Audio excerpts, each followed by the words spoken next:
Hello friends, welcome to my channel way to wisdom. So நம்ம இன்றைக்கி என்ன topic cover பண்ண போகிறோம் அப்படின்னா, கம்பெனி ஆக்டில் board of directors and key management personnel பற்றி கவர் பண்ண போகிறோம். இது வந்து ரெண்டு செப்பரேட் டாபிக். ஸோ நான் வீடியோ வந்து ஸ்பிளிட் அப் பண்ணி போடுறேன். ஸோ ஃபஸ்ட்டு வந்து நம்ம என்ன பார்க்க போகிறோம் அப்படின்னா, board of directors. So board of டைரக்டர்ஸில் வந்து அந்த கம்பெனிஸ் ஆக்ட் 2013 எந்த செக்ஷன் டு எந்த செக்ஷன் வந்து நம்ம இன்ஸ்டியூட்டில் கவர் ஆயிருக்கு அப்படின்னா 149 to 169 வரைக்கும் கவர் ஆயிருக்கு. ஸோ இதை பற்றி நம்ம டீட்டெயிலாக பார்க்க போகிறோம்.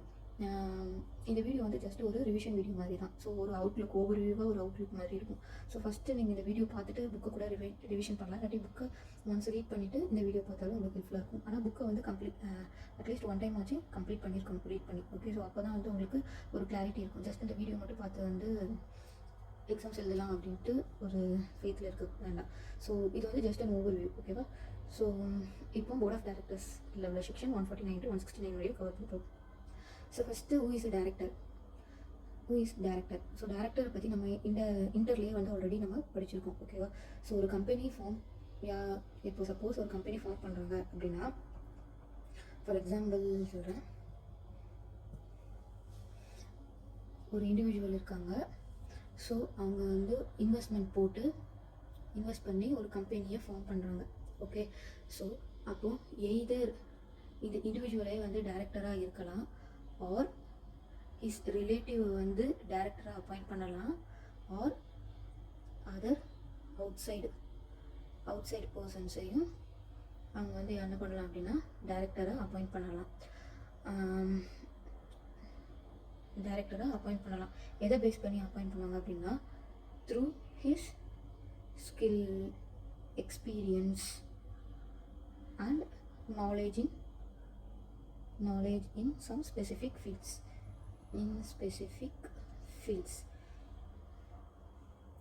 ஓகேவா? ஸோ ஃபஸ்ட்டு இந்த இன்வெஸ்ட் பண்ணுற அவங்களே டேரக்டராக இருக்கலாம், ரிலேட்டிவ் டேரக்டராக இருக்கலாம், இல்லாட்டி அவுட் சைட்லேருந்து ஒரு பர்சனை டேரக்டராக அப்பாயிண்ட் பண்ணலாம்.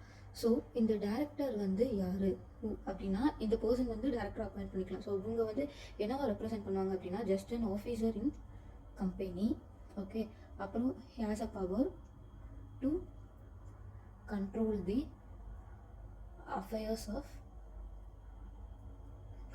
the company, not business. ஓகேவா? ஸோ இவங்க வந்து கண்ட்ரோல் பண்ணுவாங்க. ஸோ இப்போ டேரக்டர்னா யார் அப்படின்னு தெரிஞ்சுட்டு, யார் டேரக்டர் அப்பாயிண்ட் பண்ணுவாங்கன்னு தெரிஞ்சுட்டு, அவங்களோட டியூட்டி என்ன அப்படின்ட்டு தெரிஞ்சுட்டு. ஓகேவா?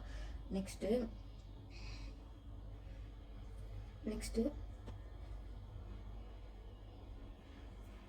இந்த டேரக்டரை யார் அப்பாயிண்ட் பண்ணுவாங்க, ஹூ அப்பாயிண்ட் அப்படின்னா, shareholders will appoint. ஓகேவா?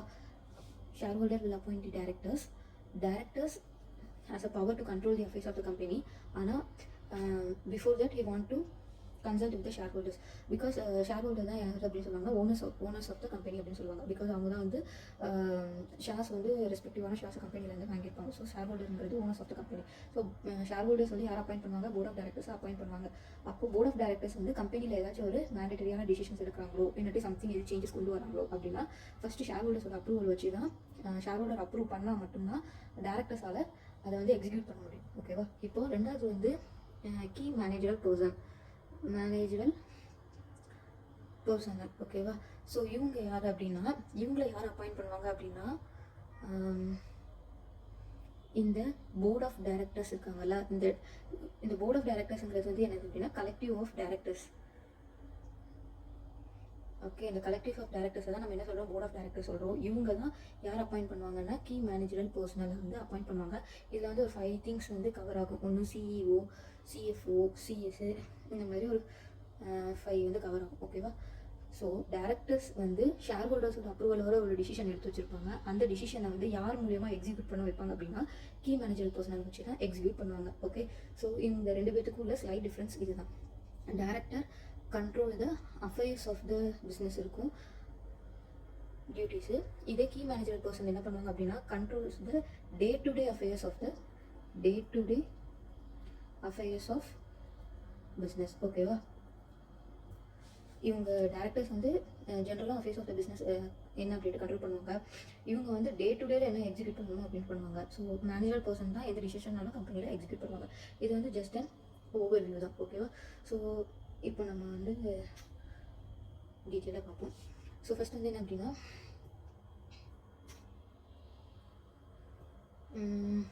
Board of directors. So companies act 2013 chapter 11 and chapter 13 of the Companies Act, provision related to the board of directors and key managerial persons. இது வந்து 1 மார்க்கில் கேட்க வாய்ப்பு இருக்குது நமக்கு. ஓகேவா? So chapter 11 and chapter 13. So நான் சொன்ன இந்த எக்ஸாம்பிள்ஸ் இங்கே இருக்குது. ஸோ ஒரு பர்சன் வந்து கம்பெனி ஃபார்ம் பண்ணுறாங்க அப்படின்னா அவங்க இன்வெஸ்ட் பண்ணியிருப்பாங்க. ஸோ அது யார் மேனேஜ் பண்ணுவாங்க? ப்ரொமோட்டர்ஸ் ரிலேட்டிவ் பண்ணுவாங்க. ப்ரொமோட்டர்ஸ் வந்து டைரக்ட்லி பண்ணலாம், அவர் ஓனர் பண்ணலாம், அப்பாயிண்ட் அவுட் சைடு விஸ் கம்பெனி ப்ரொஃபஷனல், இல்லாட்டி வெளியில் ஒரு பர்சனை வந்து அப்பாயிண்ட் பண்ணி பண்ணலாம். ஸோ இது வந்து டேரக்டர்னா யார் அப்படின்ட்டு, is officer of the company. He is officer of the company, powers to take the decision unless refused by the shareholders. Okay, approve he controls the affairs of the company. He is authorization of asset owned by the shareholders.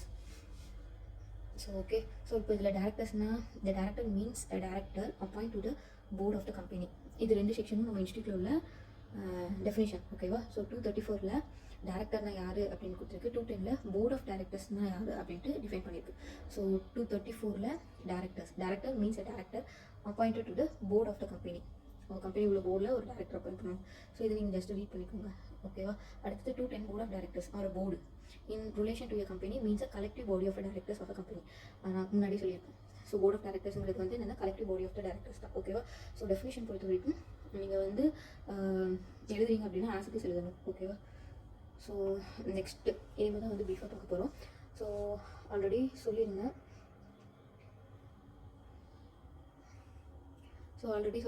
Directors வந்து section 149 to 169 வரையும் cover பண்ணியிருக்கு.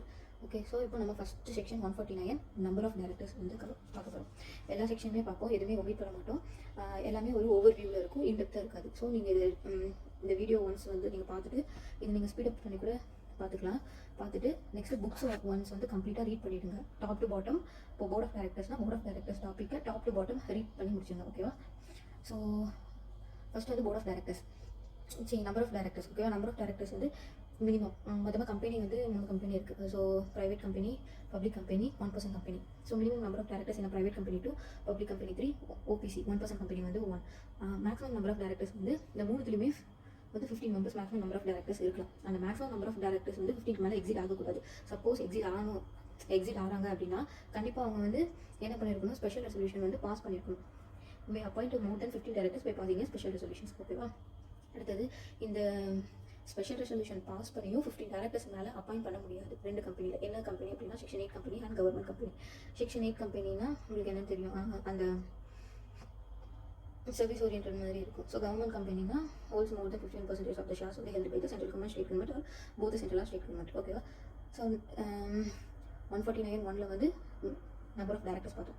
அப்புறம் 149(1)ல் woman directors பற்றி பார்க்க போகிறோம்.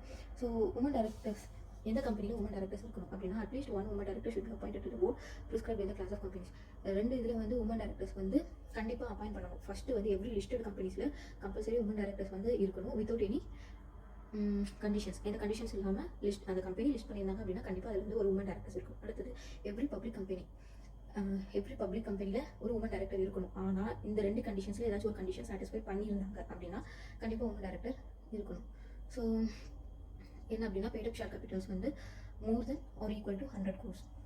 Public company அவங்களோட paid up capital more than or equal to 100 crores இருந்துச்சு அப்படின்னா உமன் டேரக்டர் அப்பாயிண்ட் பண்ணணும். இல்லாட்டி turn over more than or equal to 300 crores. இந்த 2 கிரிட்டீரியாவில் ஏதாச்சும் ஒரு கண்டிஷன்ஸ் அந்த பப்ளிக் கம்பெனிக்கு வந்து எக்ஸிட் ஆச்சு அப்படின்னா கண்டிப்பாக அதில் வந்து யார் உமன் டேரக்டர்ஸ் கம்பல்சரி அப்பாயிண்ட் பண்ணியிருக்கணும். அதுக்கப்புறம் கம்பெனி இப்போ தான் இன்கார்பரேட் ஆகிருக்கு அப்படின்னா இன்கார்பரேஷன் ஆகி வித்தின் 6 months உமன் டேரக்டர்ஸ் வந்து அப்பாயிண்ட் பண்ணியிருக்கணும். இந்த கிரைட்டீரியா வந்து சாட்டிஸ்ஃபைட் ஆச்சு அப்படின்னா. ஓகே, மொத்தம் 2 கம்பெனியில் கண்டிப்பாக உமன் டேரக்டர்ஸ் வந்து அப்பாயிண்ட் பண்ணியிருக்கணும். ஒரு லிஸ்டட் கம்பெனி, ஒரு பப்ளிக் கம்பெனி. லிஸ்டட் கம்பெனிக்கு எந்த கண்டிஷன்ஸ் இல்லை. பப்ளிக் கம்பெனிக்கு வந்து paid up capital more than or equal to 100 crores, turn over more than or equal to 300 crores. இந்த கிரைட்டீரியா வந்து எக்ஸிட் ஆச்சு அப்படின்னா உமன் டேரக்டர் கம்பல்சரி அப்பாயிண்ட் பண்ணியிருக்கணும். அடுத்தது உமன் டேரக்டர்ஸ்க்குன்னு ஒரு பீரியட் இருக்கும். அந்த பீரியடுக்கு முன்னாடி அந்த இது வந்து வேக்கேட் ஆச்சு அப்படின்னா அப்போ எப்போ எந்த டைம் லிமிட்டுக்குள்ளே நெக்ஸ்ட் உமன் டேரக்டர்ஸ் அப்பாயிண்ட் பண்ணணும் அப்படின்னா நெக்ஸ்ட் போர்ட் மீட்டிங்குள்ளே, இல்லாட்டி 3 months from the date of vacancy. அந்த உமன் டேரக்டருக்கான பொசிஷன் வேக்கன்ட் ஆகி வித்தின் 3 monthsக்குள்ளே இன்னொரு நியூவான உமன் டேரக்டரை அப்பாயிண்ட் பண்ணணும். இந்த 2 condition whichever is later, எது லேட்டராக நடக்கும் அது நெக்ஸ்ட் போர்ட் மீட்டிங், இல்லாட்டி 3 months from the date of vacancy whichever is லேட்டரில் ஒரு உமன் டேரக்டர் அப்பாயிண்ட் பண்ணணும். அடுத்தது ரெசிடென்ட் டேரக்டர்னாலே உங்களுக்கு தெரியும் எல்லா கம்பெனிலையும் அட்லீஸ்ட் ஒரு பர்சன் வந்து என்னதான் இருக்கணும், ரெசிடென்ட் டேரக்டராக இருக்கணும். ரெசிடென்ட் டேரக்டர்னா நீங்கள் வந்து டிடியில் ஆல்ரெடி படிச்சிருப்பீங்க. என்னென்னா ஸ்டே இன் இந்தியா இந்த previous calendar year. Important. Okay, calendar year previous financial இயர்ன்ட்டு நீங்கள் வந்து பண்ணக்கூடாது. ஞாபகம் வச்சுக்கக்கூடாது. So calendar year each and individual, அதாவது ஒரு சின்ன சின்ன பாயிண்ட்ஸும் வந்து ரொம்ப முக்கியம். ஸ்டே இன் இந்தியா இந்த ப்ரொவிஷன் இந்த previous calendar year is more than 182 days வந்து இந்தியாவில் இருந்திருக்கும். அடுத்தது இண்டிபெண்டன்ட் டைரக்டர் செக்ஷன் 149(4). நான் முன்னாடி சொன்ன மாதிரி தான் செக்ஷன்ஸ் வந்து உங்களுக்கு வந்து நல்லா தெரிஞ்சால் மட்டும் நீங்கள் அப்ளை பண்ணி எழுதுங்க. முன்னாடி அந்த கேஸ்லாக்கு வந்து இப்போ இண்டிபெண்டன்ட் டைரக்டர் பற்றி சொல்கிறாங்க அப்படின்னா independent director as per the provision content இந்த கம்பெனிஸ் ஆக்ட் 2013 அப்படின்னு போட்டு நீங்கள் ஸ்டார்ட் பண்ணுங்கள். ஆனால் அது வந்து எப்படி ஸ்டார்ட் பண்ணணும்ட்டு பின்னாடி ஃபர்தர் வீடியோஸில் சொல்கிற கேஸில் எப்படி ப்ரெசென்ட் பண்ணணும்ட்டு இப்போதைக்கு ப்ரொவிஷன்ஸ் வந்து நல்லா கிளாரிஃபைடாக இருங்க. ஓகேவா? ஸோ இப்போ இண்டிபெண்டன்ட் டைரக்டர் கம்பெனியில் எப்போ இண்டிபெண்டன்ட் டைரக்டர் இருக்கணும் அப்படின்னா எவ்ரி லிஸ்டட் கம்பெனியில் at least 1/3 of the total number of directors independent director இருக்கணும். இதே பப்ளிக் கம்பெனியாக இருந்துச்சு அப்படின்னா அட்லீஸ்ட் 2 டைரக்டர்ஸ் வந்து இண்டிபெண்டன்ட் டைரக்டராக இருக்கணும். ஸோ இந்த பப்ளிக் கம்பெனிஸில் வந்து 3 கண்டிஷன்ஸ் வந்து கொடுத்துருக்காங்க. ஒன்று பெய்டப் கேபிட்டல் வந்து more than or equal to 10 crore இருக்கணும். டர்ன் ஓவர் வந்து more than or equal to 100 crore இருக்கணும். Outstanding loans debentures deposits more than 50 crores, more than or equal to கிடையாது, மோர் தென் 50 crores. இந்த 3 conditions ஏதாச்சும் ஒரு conditions வந்து satisfied ஆச்சு அப்படின்னா அந்த பப்ளிக் கம்பெனியில் கண்டிப்பாக அட்லீஸ்ட் எத்தனை பேர் 2 பேர் இண்டிபெண்டன்ட் டைரக்டராக இருக்கும்.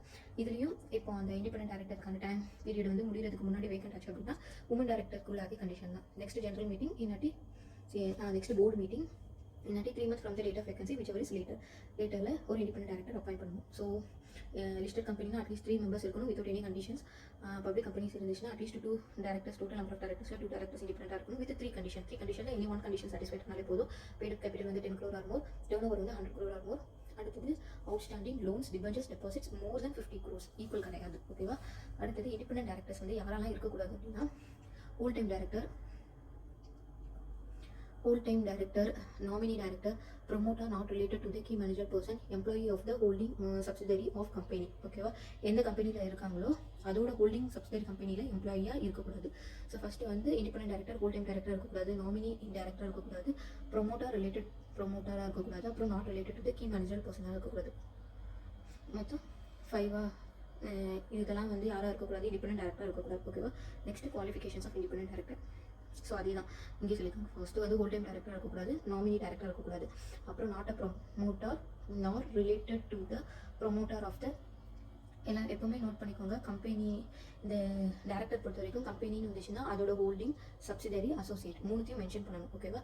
ஸோ ப்ரொமோட்டராகவும் இருக்கக்கூடாது, நாட் ரிலேட்டட் டு த ப்ரொமோட்டர்ஸாகவும் இருக்கக்கூடாது, இந்த மூணுத்தையும். ஓகேவா? Next should not have any pecuniary இன்ட்ரெஸ்ட்ங்கிறது வந்து என்னது அப்படின்னா மானிட்டரி அந்த மாதிரி சொல்லுவாங்க. ஐ மீன் எப்படி சொல்லணும்னா அவங்களுக்கு வர வேண்டிய இன்கம் போக அடிஷ்னலாக இல்லீகலாக சம் இன்கம் வந்து ஏர்ன் பண்ணுறாங்க, அவங்களோட டேரக்டருங்கிற பொசிஷன் வச்சு அடிஷ்னலாக வர இன்கம் வந்து ஏர்ன் பண்ணுறாங்க அப்படின்னா அப்படி இருக்கக்கூடாது அப்படின்னு சொல்கிறாங்க. Independent director should not have any pecuniary interest in the same company, holding company, subsidiary company, associate கம்பெனியில் இருக்கக்கூடாது. அதுக்கப்புறம் his or is relative should not hold or has held key manager personnel employee of the company, holding company or subsidiary company. அவங்களும் இல்லாட்டி அவங்களோட relatives யாருமே என்னதான் இருக்கக்கூடாது அப்படின்னா இந்த பொசிஷன்ஸ்லாம் இருக்கக்கூடாது. கீ மேனேஜர் பர்சனாக இருக்கக்கூடாது, employee of the company, holding company, subsidiary கம்பெனியாக இருக்கும்.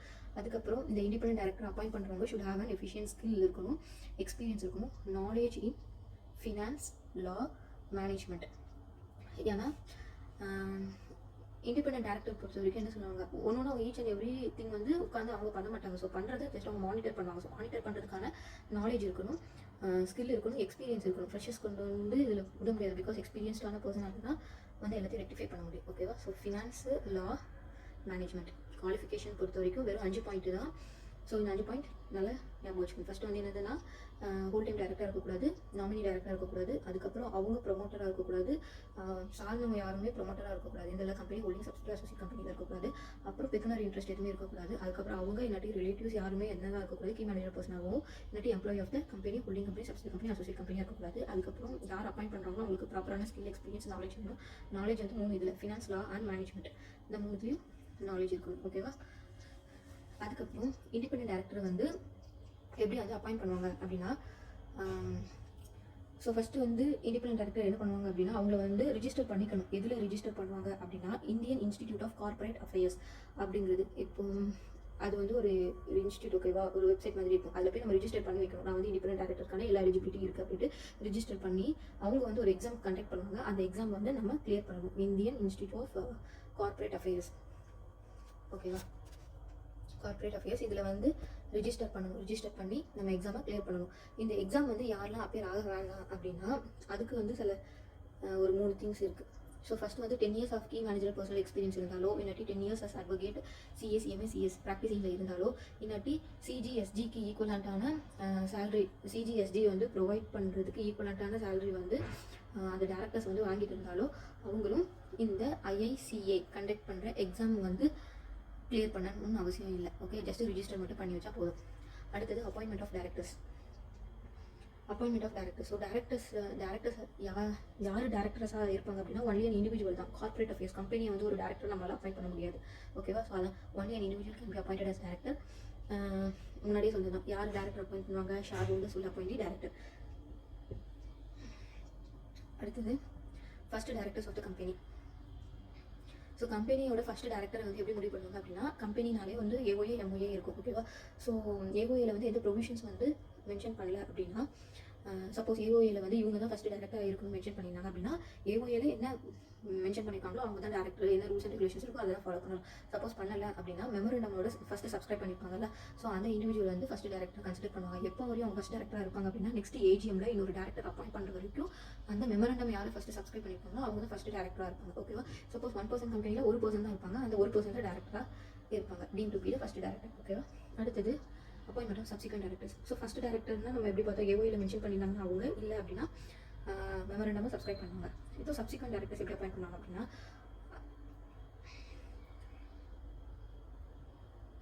சப்சிக்வெண்ட் டேரக்டர்ஸ் வந்து எப்படி அப்பாயிண்ட் பண்ணுவாங்கன்னா நெக்ஸ்ட் ஜெனரல் மீட்டிங்கில் ஷேர் ஹோல்டர்ஸ் வந்து யாரை வந்து அப்பாயிண்ட் பண்ணுறாங்களோ அவங்க தான் வந்து நெக்ஸ்ட் டேரக்டர்ஸ். ஓகேவா? சப்சிக்வெண்ட் டேரக்டர்ஸும் ஆர்டிகல்ஸில் வந்து மென்ஷன் பண்ணியிருந்தாங்க அப்படின்னா அதுபடி தான் பண்ணணும். இல்லாட்டி ஷேர் ஹோல்டர்ஸ் வந்து ஷேர் ஹோல்டர்ஸ் ஜெனரல் மீட்டிங்கில் அப்பாயிண்ட் பண்ணுவாங்க. அதுக்கப்புறம் மெயினானது என்ன அப்படின்னா ஒரு டேரக்டர் நம்ம அப்பாயிண்ட் பண்ணுறோம் அப்படின்னா கண்டிப்பாக அவங்க வந்து என்ன இருக்கணும், டின் வந்து ஹோல்ட் பண்ணிக்கணும். டின்னுங்கிறது டேரக்டர் ஐடென்டிஃபிகேஷன் நம்பர். ஓகேவா? ஒரு டேரக்டருக்கு ஒரு டின்னு தான் கொடுத்துருப்பாங்க. அந்த டின் வந்து லைஃப் டைம். ஓகேவா? அடுத்தது 152 for every person appointed as director shall furnish the director identification and a declaration that he is not a disqualified the act as a director under this act. So ஒரு பர்சனை வந்து director appoint பண்ணுறோம் அப்படின்னா அவங்க கண்டிப்பாக டின் hold பண்ணியிருக்கணும். அதுக்கப்புறம் declaration கொடுத்துருக்கணும். என்ன டிக்ளரேஷன் அப்படின்னா அவங்க வந்து இந்த கம்பெனிஸ் ஆக்ட்டுக்கு அகேன்ஸ்டாக எதுவுமே அவங்க வந்து பண்ணலை, எந்த இதுக்குமே நான் டிஸ்குவாலிஃபைட் ஆகலை அப்படின்ட்டு ஒரு டிக்ளரேஷன் கொடுத்துருக்கணும். ஸோ டேரக்டரோட குவாலிஃபிகேஷன் டிஸ்குவாலிஃபிகேஷன் பின்னாடி உள்ள செக்ஷனில் நம்ம பார்ப்போம். ஸோ அந்த குவாலிஃபிகேஷனுக்கு அகேன்ஸ்டாக எதுவுமே அவங்க வயலேட் பண்ணல அப்படின்ட்டு ஒரு டிக்ளரேஷன் கொடுத்துருக்கணும். அதுக்கப்புறம் அடிஷ்னலாக என்ன கொடுக்கணும் அப்படின்னா கன்சென்ட் அப்படின்ட்டு ஒன்று கொடுக்கணும். ஸோ இந்த கன்சென்ட் வந்து என்ன ஃபார்மில் கொடுக்கணும் அப்படின்னா DIR 2 இண்டிபெண்டன்ட் டேரக்டராக இந்த கன்சென்ட் வந்து யார்கிட்ட கொடுக்கணும் அப்படின்னா file to register within 30 days from his appointment. ஓகேவா? அவங்க அப்பாயின்மெண்ட் கம்பெனியில் அப்பாயின்மெண்ட் ஆற டேட்லேருந்து within 30 days from his appointment யார்கிட்ட ரிஜிஸ்டர்கிட்ட கொடுக்கணும் இன் DIR 12. இதே வந்து இது நார்மல் டேரக்டருக்கு. இண்டிபெண்டன்ட் டேரக்டருக்கு வந்து ஃபார்ம் வந்து டிஃப்ரெண்ட், DIR 2. ஓகேவா? இண்டிபெண்டன்ட் டேரக்டர் அடிஷ்னலாக என்னெல்லாம் கொடுக்கணும் அப்படின்னா consent, explanatory statement, notice of meeting for such appointment. இப்போ இந்த மீட்டிங்கில் இவன் அப்பாயிண்ட் ஆக போகிறான், இண்டிபெண்டன்ட் டேரக்டர் அப்பாயிண்ட் ஆக போகிறான் அப்படின்னா மீட்டிங்ஸ் முன்னாடியே வந்து நோட்டீஸ் வந்து ப்ரிப்பேர் பண்ணுவாங்க. அந்த நோட்டீஸ் அப்புறம் எக்ஸ்பிளனேட்டரி ஸ்டேட்மெண்ட் அப்புறம் கன்சென்ட் இதெல்லாம் சேர்த்து யார்கிட்ட கொடுக்கணும், ரிஜிஸ்டர்கிட்ட கொடுக்கணும் within 30 days from his appointment. அடுத்தது 153ல வந்து என்ன சொல்லியிருக்காங்க, every individual intending to be appointed as a director of a company shall be application for allotment of director identification number. அதாவது ஒரு இண்டிவிஜுவல் டேரக்டர் அப்பாயிண்ட் பண்ண போனோம் அப்படின்னா அவன் டின் ஹோல்ட் பண்ணியிருக்கணும். டின் ஹோல்ட் பண்ணணும்னா ஃபஸ்ட்டு ப்ரொசீஜர் என்ன அப்படின்னா அப்ளிகேஷன் ஃபார் அலாட்மெண்ட் ஆஃப் டின்னுக்கு ஒரு அப்ளிகேஷன் போட்டு அதை அலாட் ஆகும். ஓகேவா? சப்போஸ் இப்போதான் அந்த கம்பெனி வந்து இன்கார்பரேட் ஆகிருக்கு, அந்த நியூவாக இன்கார்பரேட் ஆன கம்பெனியில் ஃபஸ்ட்டாக ஒரு டேரக்டர் வந்து அப்பாயிண்ட் ஆக போகிறான் அப்படின்னா கண்டிப்பாக அவங்க எதில் தான் அப்ளிகேஷன் மேக் பண்ணியிருப்பாங்க அப்படின்னா SPICE form INC 32 SPICE form INC 32 இதில் தான் வந்து என்ன பண்ணியிருக்கணும், அப்ளிகேஷன் வந்து மேக் பண்ணிக்கணும். சப்போஸ் வந்து நியூவாக இன்கார்பரேட் இல்லாமல் ஆல்ரெடி எக்ஸிஸ்டிங் கம்பெனியில் தான் வந்து அப்ளிகேஷன் மேக் பண்ணுறாங்க அப்படின்னா DIR 3ல வந்து மேக் பண்ணிக்கலாம். இது வந்து அப்ளிகேஷன் வந்து யார்ட்டு மேக் பண்ணணும், to the central government in such form such manner along with such fees as may be prescribed form. So form அதான் வந்து என்ன சொல்லணும்னா இன்கார்பரேஷன் பண்ணுறதுனால ஸ்பீஸ் ஃபார்ம், இதே எக்ஸிஸ்டிங் கம்பெனிங்க இருந்துச்சு அப்படின்னா DIR 3 ஃபார்ம். ஓகேவா? In manner along with such fees apply பண்ணுறதா இருந்துச்சுன்னா கவர்மெண்ட் சில ஃபீஸ் வந்து ப்ரிஸ்கிரைப் பண்ணியிருப்பாங்க, அது அதை அந்த அப்ளிகேஷனோட சேர்த்து பண்ணணும். ஓகேவா? Along with such form in such manner as may be prescribe. அடுத்தது என்னென்ன டாக்குமெண்ட்லாம் வேணும் அப்ளிகேஷன் மேக் பண்ணுறதுக்கு, இது வந்து ஜென்ரலான உள்ளது தான். ஸோ ஜென்ரலாக நீங்கள் அப்ளிகேஷன் மேக் பண்ணிங்கன்னா உங்களோட photograph, identity proof, residence proof, அடுத்தவங்களோட சிக்னேச்சர், இதெல்லாம் வந்து ஜென்ரல். அடிஷ்னலாக என்ன அப்படின்னா board resolution proposing is appointment as director இந்த எக்ஸிஸ்டிங் கம்பெனி. ஓகேவா, அதாவது நீங்கள் அப்பாயின்ட் ஆக போகிறீங்க அப்படின்னா ஒரு ரெசல்யூஷன் மீட்டிங்கில் ரெசல்யூஷன் பாஸ் பண்ணுவாங்கல்ல, அந்த போர்டு ரெசல்யூஷன் பாஸ் பண்ணதையும் நீங்கள் வந்து இது கூட அட்டாச் பண்ணிக்கணும். ஸோ இதுதான் கொடுத்துருப்பாங்க. ஸோ இதை எப்படி அப்ளை பண்ணணும் அப்படின்ட்டு பார்க்கும். ஸோ ஃபஸ்ட்டு வந்து என்ன பண்ணுவாங்க அப்படின்னா, அப்ளிகேஷன் வந்து generation of application number DAR3 furnished with fees system automatically generate application number. அடுத்தது நீங்கள் வந்து DAR3 வந்து கவர்மெண்ட்டுக்கு வந்து அப்ளிகேஷன் மேக் பண்ணுவீங்க. ஸோ அப்ளிகேஷன் நம்பர் ஜென்ரேட் ஆகும். அடுத்தது கவர்மெண்ட் வந்து சென்ட்ரல் கவர்மெண்ட் வந்து வெரிஃபை பண்ணி அக்செப்ட் பண்ணுவாங்க வித்தின் 30 days. ஓகேவா, வித்தின் 13 daysக்குள்ளே வித்தின் 30 days தான், வித்தின் 1 month. ஓகேவா, நீங்கள் அப்ளிகேஷன் மேக் பண்ணி வித்தின் 1 monthக்குள்ளே உங்களுக்கு அலாட் பண்ணியிருக்கணும் கவர்மெண்ட். அதை நீங்கள் கொடுத்த டீட்டெயில்ஸ் எல்லாம் வெரிஃபை பண்ணி ஒன்று அக்செப்ட் பண்ணணும், இல்லாட்டி ரிஜெக்ட் பண்ணுங்க அப்படின்னா கவர்மெண்ட் வந்து அப்ளிகண்ட்டுக்கு வந்து இன்ஃபார்ம் பண்ணுவாங்க த்ரூ மெயில் இல்லாட்டி வெப்சைட்டு எதாச்சும் மூலிமா வந்து இன்ஃபார்ம் பண்ணுவாங்க. இந்த மாதிரி உங்களோட அப்ளிகேஷன் வந்து ரிஜெக்ட் ஆயிருக்கு அப்படின்ட்டு. சப்போஸ் ரிஜெக்ட் ஆயிருக்கு அப்படின்னா ஒரு 15 days டைம் கொடுத்து அதுக்குள்ளே நீங்கள் ரெக்டிஃபை பண்ணி மறுபடியும் எங்களுக்கு இன்டிமேட் பண்ணுங்க அப்படின்னு சொல்லுவாங்க. ஓகேவா, ஸோ மறுபடியும் ரிஜெக்ட் ஆனது மறுபடியும் அப்ளிகேஷனுக்கு வந்து கவர்மெண்ட் ரெக்டிஃபை பண்ணும்போது மறுபடியும் அதில் வந்து ஏதாச்சும் மிஸ்டேக் ஆகி ரிஜெக்ட் ஆச்சு அப்படின்னா நீங்கள் வந்து ஃப்ரெஷ் அப்ளிகேஷன் மேக் பண்ணுங்க. எக்ஸிஸ்டிங் அப்ளிகேஷன் வந்து வேலிட் கிடையாது அப்படின்னு சொல்லியிருப்பாங்க. அதுக்கப்புறம் எக்ஸிஸ்டிங் அப்ளிகேஷனுக்கு நீங்கள் சில ஃபீஸ் வந்து கொடுத்துருப்பீங்க. அலாங் வித் ஃபீஸ் தான் நீங்கள் வந்து அப்ளிகேஷன் மேக் பண்ணுவீங்க. ஸோ அந்த ஃபீஸ் வந்து ரீஃபண்ட் எதுவும் கிடையாது அப்படின்ட்டு சொல்லிடுவாங்க. அதுக்கப்புறம் அது இன்வேலிடாக கன்சிடர் ஆகிடும்.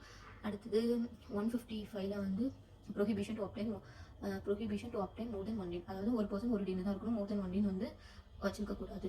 அதுக்கப்புறம் within 1 month from the receipt of DIN from central government intimate to the company ஒரு கம்பெனி இஸ் டைரக்டர். உங்களுக்கு DIN இஷ்யூ பண்ணதுக்கப்புறம் சென்ட்ரல் கவர்மெண்ட் DIN இஷ்யூ பண்ணதுக்கப்புறம் நீங்கள் வித்தின் 1 monthக்குள்ளே கம்பெனிஸ்க்கு வந்து இன்டிமேட் பண்ணியிருக்கணும், இந்த மாதிரி எனக்கு DIN கிடச்சிட்டு அப்படின்ட்டு. ஓகேவா, ஸோ அதான் சொல்லியிருக்காங்க. வித்தின் 15 daysல வந்து நீங்கள் இன்டிமேட் பண்ணலை, அதாவது intimation under section 156 to the company within 15 days of is intimation inform DAR3C furnish DIN of directors with register with prescribed fee with additional fees obtained in the time specified under section. Within 15 daysக்குள்ளே வந்து உங்களுக்கு DIN கிடச்சிட்டு அப்படின்னா கம்பெனிக்கு வந்து intimate பண்ணிக்கணும் DIR Form 3C. ஓகேவா, அப்படி intimate பண்ணல அப்படின்னா நீங்கள் வந்து பனிஷபிள். இதே கம்பெனி இருந்துச்சு அப்படின்னா fine up to 25,000 to 1 lakh. Officer மேலே டிஃபால்ட் இருந்துச்சு அப்படின்னா 25,000 to 1 lakh, ரெண்டுக்குமே சேம் தான். அடுத்தது section 158 information particulars written furnished by the company related to the director should furnish. 159ல் வந்து என்ன சொல்லியிருக்காங்க அப்படின்னா, if any of the person contract from section 152 153லேருந்து நம்ம அப்ளிகேஷன் பற்றி தான் பார்த்துருக்கோம். ஸோ 152லேருந்து 156க்குள்ளே ஏதாவது கான்ட்ராக்ட் இண்டிவிஜுவலோ இல்லாட்டி டைரக்டர்ஸோ டிஃபால்ட் ஆச்சு அப்படின்னா ஃபைன் அப் டு 50,000 to 50,000. இதே கண்டினியூஸ் ஆச்சு அப்படின்னா பெர் டே 500. ஓகேவா, அப்புறம் cancellations or surrender or declinations of DIN. Central government in any officer authorized central government in any authorized officer can cancel the DIN பண்ணலாம் after proper verification of the applications and proof in case. ஓகேவா, so central கவர்மெண்ட்டோ இல்லாட்டி authorised ஆஃபீஸருக்கோ has power to cancel the DIN. ஓகேவா, அடுத்தது பண்ணுறதுக்கு முன்னாடி DIN cancel பண்ணுறதுக்கு முன்னாடி எல்லாமே ப்ராப்பராக ஒன்ஸ் செக் பண்ணிட்டு தான் பண்ணுவாங்க. ஓகேவா, அடுத்தது எப்போ கேன்சல் பண்ணுவாங்க அப்படின்னா DIN வந்து நீங்கள் வந்து டூப்ளிகேட்டுக்காக அந்த DIN வேலிட் கிடையாது. ஸோ டூப்ளிகேட்டாக நீங்கள் ஒன்று வச்சுருக்கீங்க அப்படின்னா அதுக்கப்புறம் அந்த DIN வந்து நீங்கள் க்ரியேட் பண்ணதே வந்து ராங்ஃபுல் மேனர்க்காண்டி க்ரியேட் பண்ணாங்க, இல்லாட்டி ஃப்ராடுலண்ட்டுக்காண்டி க்ரியேட் பண்ணீங்க அப்படின்னா ஒரு ஃப்ராடுலண்ட் ஆக்டிவிட்டி பண்ணுறதுக்காண்டி நீங்கள் ஒரு DIN ஹோல்ட் பண்ணிட்டு இருந்தீங்க அப்படின்னா அப்போ உங்களோட DIN வந்து கேன்சல் பண்ணப்படும். ஓகேவா, ஸோ ஃபஸ்ட்டு வந்து டூப்ளிகேட்டாக இருந்தால் இல்லாட்டி ஒரு ராங்ஃபுல் மேனருக்கும் இல்லாட்டி ஃப்ராடுலண்ட் ஆக்டிவிட்டியில் இன்வால்வ்டாண்டி DIN ஹோல்ட் பண்ணியிருந்தீங்க அப்படின்னா அப்போ கேன்சல் ஆகும். சப்போஸ் அந்த DIN ஹோல்ட் பண்ணியிருக்க இண்டிவிஜுவல் வந்து இறந்துட்டாங்க அப்படின்னா அப்போ DIN கேன்சல் ஆகும். அதுக்கப்புறம் அந்த DIN ஹோல்ட் பண்ணியிருக்கவங்க வந்து சடனாக அன்சவுண்ட் மைண்ட் ஆகிட்டாங்க அப்படின்ட்டு கோர்ட் வந்து டிக்ளேர் பண்ணியிருந்தாங்க அப்படின்னா அப்போது DIN வந்து கேன்சல் ஆகும். அதுக்கப்புறம் அன்சவுண்ட் மைண்டு இன்சால்வெண்ட் ஆகியிருந்தாலோ அடுத்தது on application made in form DIR5 DIN holder to surrender with the declaration that he is never be appointed as director of company, never used DIN for filing any document. அதாவது DIR5ல வந்து application make பண்ணி நீங்கள் வந்து DIN surrender பண்ணணும் அப்படின்னு சொல்லிட்டாங்கன்னா அதுக்கப்புறம் அந்த DIN வந்து உங்களுக்கு வேலிடாக இருக்குது. ஓகேவா, ஸோ மொத்தம் 6 கேசஸ் தான். ஓகேவா, மொத்தம் 6 கேசஸ். ஒன்று டூப்ளிகேட்டாக இருந்தால் இல்லாட்டி duplicate wrongful manner fraudulent manner, அதுக்கப்புறம் இண்டிவிஜுவல் இறந்துட்டாலோ அன்சவுண்ட் மைண்டு இன்சால்வெண்ட்டு, அடுத்தது DIR5 அப்ளிகேஷன்ஸ் வந்து மேக் பண்ணியிருந்தாங்க அப்படின்னா. ஓகேவா, அதுக்கப்புறம் இன்டிமேஷன் ஆஃப் சேஞ்சஸ் இந்த particular specified in DIN applications. இப்போ டின் வந்து நீங்கள் வந்து உங்களோட ஐடென்டி ப்ரூஃப்லாம் வச்சு தான் நீங்கள் வந்து டின் அப்ளை பண்ணியிருப்பீங்க. சப்போஸ் உங்களோட ப்ரூஃப் எதுவும் சேஞ்சஸ் பண்ண வேண்டியது இருந்துச்சு அப்படின்னா நீங்கள் வந்து DIR 6 வந்து சிஜிக்கு வந்து இன்டிமேட் பண்ணணும். எப்போதுக்குள்ளே இன்டிமேட் பண்ணணும்? Within 30 days from the date of such changes. அந்த சேஞ்ச் ஏற்பட்டதுலேருந்து வித்தின் 30 daysக்குள்ளே. சப்போஸ் இப்போ நீங்கள் வந்து அட்ரஸ் ப்ரூஃப் கொடுத்துருப்பீங்க, அட்ரஸ் வந்து சேஞ்ச் ஆச்சு அப்படின்னா சேஞ்ச் ஆனதுலேருந்து 30 daysக்குள்ளே கவர்மெண்ட்டுக்கு நீங்கள் இன்டிமேட் பண்ணியிருக்கணும். இந்த மாதிரி என்னோட அட்ரஸ் ப்ரூஃப் வந்து சேஞ்ச் ஆகிருக்கு, இதை பேஸ் பண்ணி நான் டின் அப்ளை பண்ணியிருக்கேன் அப்படின்ட்டு ஒரு இன்டிமேஷன் கொடுத்துருக்கணும். அவ்வளோதான். ஸோ இது ப்ராசஸ் ஆஃப் சச் இன்டிமேஷன் தான். இது ஜஸ்ட் ஒன்ஸ் ரீட் பண்ணியிருக்கோங்க. அது என்னென்னா ஒன்ஸ் நான் ரீட் பண்ணிடுறேன். So download DIR 6 from the portal, fill the relevant changes, verify the form are attached duly standard copy of such changes, submit electronically. The form shall be signed by the CS, MSCS, submit the DIR 6 to the central government. Central government is satisfied upon the verification of such changes and includes proof. Such incorporate the said changes and confirm that the changes are updated in the e-data maintained by the ministry. Inform the applicant letter or by post or concerned individual should intimate the changes to the company and such director within 15 days from such changes. Okay. So உங்களுக்கு ஏதாச்சும் changes இருந்துச்சு அப்படின்னா first போர்ட்டலில் போய் DIR 6 download பண்ணணும். Download பண்ணிவிட்டு என்ன சேஞ்சஸ்லாம் எந்த ப்ரூஃபில் சேஞ்சஸ் ஆகிருக்கோ அதுக்கு ரிலவெண்ட்டான டாக்குமெண்ட்லாம் அட்டாச் பண்ணி சப்மிட் பண்ணணும். அது அட்டாச் பண்ணி அது CS, MSCS வந்து சைன் பண்ணிட்டு கொடுப்பாங்க. ஸோ அதை சென்ட்ரல் கவர்மெண்ட் வெரிஃபை பண்ணி சாட்டிஸ்ஃபைட் ஆச்சு அப்படின்னா சேஞ்சஸ் கொடுத்துருவாங்க. ஸோ சேஞ்சஸ் கொடுத்து சேஞ்ச் ஆனதுக்கு வித்தின் 15 daysக்குள்ளே நீங்கள் கம்பெனிக்கு இன்ஃபார்ம் பண்ணிடணும். அவ்வளோதான். ஓகே. இப்போது செக்ஷன் 152 இது வந்து என்ன அப்படின்னா rotational and non rotational director. அதாவது ஒரு கம்பெனியில் ரொட்டேஷன் பேஸில் வந்து எப்படி பண்ணுவாங்க அப்படின்னா ரிட்டையர்மெண்ட் வந்து ஆவாங்க. ரொட்டேஷனல் பேஸில் வந்து ஒரு பர்சனை ரிட்டையர் பண்ணுவாங்க. ஓகேவா?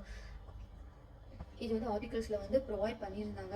ஆர்டிகல்ஸில் வந்து கம்பெனியில் வந்து கண்டிப்பாக ரொட்டேஷனல் பேஸில் ரிட்டையர் பண்ணணும் அப்படின்ட்டு மென்ஷன் பண்ணியிருந்தாங்க அப்படின்னா இது ஃபாலோ ஆகும். சப்போஸ் இல்லாட்டி ஆர்டிகல்ஸ் ஆஃப் அசோசியேஷனில் வந்து வேறு ஏதாச்சும் ப்ரொசீஜர்ஸ் வந்து போட்டிருந்தாங்கன்னா பேஸ்ட் அப்பான் தட் ப்ரொசீஜர் தான் ஃபாலோ ஆகும். இது வந்து ஃபாலோ ஆகாது. ஓகேவா?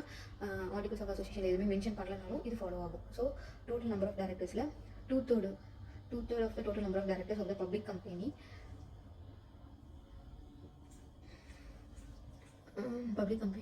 should be the person where period of affairs is determined by the retirement through rotational or any other manner prescribed there. Okay,